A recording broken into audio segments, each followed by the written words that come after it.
நாடாளுமன்ற உறுப்பினர் அம்மன் கே அர்ஜுனன். சிரிக்கே எல்லாரும் இருக்கு.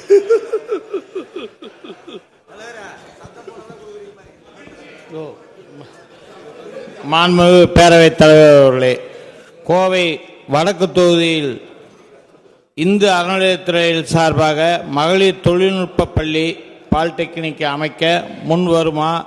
போதுமான இடவசதியும் உள்ளது, போதுமான நிதியும் மருதமலை தேவஸ்தான போர்டிலிருந்து கிடைக்கப்பெறும். ஆகையால் இந்த ஒரு தொழில்நுட்ப பள்ளியை மாண்புமிகு அமைச்சர் அவர்கள் தயவு கூர்ந்து அதை கட்டித்தர வேண்டுமாய் கேட்டுக்கொள்கிறேன்.